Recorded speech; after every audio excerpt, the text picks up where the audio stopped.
De cette édition, le justiciable peut, en cas de non-satisfaction, attaquer la décision de justice, faire appel. Ce terme constitue la réexamination par la cour d'appel d'une affaire déjà jugée par une cour de premier degré. L'appel a-t-il toujours des effets? Quels sont les délais requis pour faire appel? Pour les réponses, bienvenue dans la chronique judiciaire avec Garibou Pérou et Abdoulaye Diarra. Inapaisé, insatisfait, mécontent, le justiciable attaque une décision de justice. Il porte l'affaire devant la cour d'appel pour réexamen. Les textes nationaux autorisent les parties en procès le transfert de l'affaire d'une juridiction à une autre. Ce jugement à nouveau est une voie de recours. L'appel est une voie de recours qui permet à toute partie au procès de déférer devant la juridiction du second degré, en l'occurrence la cour d'appel, une décision rendue par une juridiction du premier degré. Et au Mali, on a plusieurs juridictions du premier degré qu'on peut classer en juridiction de droit commun. C'est comme le cas du tribunal de grande instance, le tribunal d'instance et de la justice de paix à compétence étendue. Au nombre des juridictions spécialisées, on peut retenir les tribunaux administratifs, les tribunaux de travail, les tribunaux de commerce et les tribunaux pour enfants. Une décision rendue par chacune de ces juridictions peut faire l'objet d'appel, peut être attaquée par le justiciable devant la cour d'appel. Il suffit que l'intéressé fasse une déclaration en principe écrite adressée au greffier en chef du tribunal qui a rendu la décision et son appel est acté. En règle générale, l'appel produit des effets immédiats si les chefs sont précis.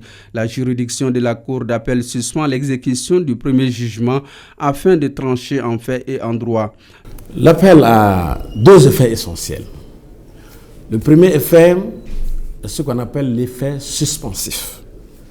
C'est-à-dire, une fois la décision rendue par le tribunal de premier degré attaquée, cette décision se trouve par l'effet de l'appel suspendue et elle ne peut pas en principe recevoir exécution, sauf dans des cas exceptionnels où le juge aura assorti sa décision du bénéfice de l'exécution provisoire. Sinon, le principe c'est que la décision frappée d'appel est suspendue. Deuxième effet, c'est ce qu'on appelle l'effet dévolutif. Ça veut dire l'affaire attaquée, l'affaire qui a fait l'objet de l'appel est déférée carrément devant la cour d'appel. On dit que la cour d'appel statue en fait et en droit, c'est-à-dire elle reprend carrément le procès comme si le premier procès n'avait pas existé. Et en ce moment, trois attitudes s'offrent à la cour d'appel. Premièrement, elle peut confirmer la première décision. Deuxièmement, elle peut l'infirmer ou encore elle peut la réformer. Une affaire en appel est à réexaminer. C'est la raison pour laquelle l'appel doit être bien formulé dans un délai précis et limité à partir de la notification du jugement. En matière administrative, ce délai d'appel est de 2 mois à compter du prononcé de la décision. Ça veut dire le jour où le juge va rendre sa décision, prononcer publiquement sa décision, c'est à partir de ce jour-là, je dis bien en matière administrative, à compter du prononcé de la décision. Dans les autres cas, comme la matière civile, la matière sociale, en matière de droit du travail, la matière pénale, le justiciable a un délai de 1 mois. Autrement dit, lorsqu'une personne perd son procès, elle manifeste son droit de faire appel. Si elle ne le fait pas, la partie est foreclose. Et en ce moment, l'appel n'est plus possible. C'est la première décision donc, qui va prévaloir. La solution adoptée par le juge peut donc être appliquée, y compris par le recours à la force, car le jugement est doté de ce qu'on appelle la force exécutoire. Lorsqu'une décision est définitive et revêtue de la formule exécutoire, elle s'impose à tous.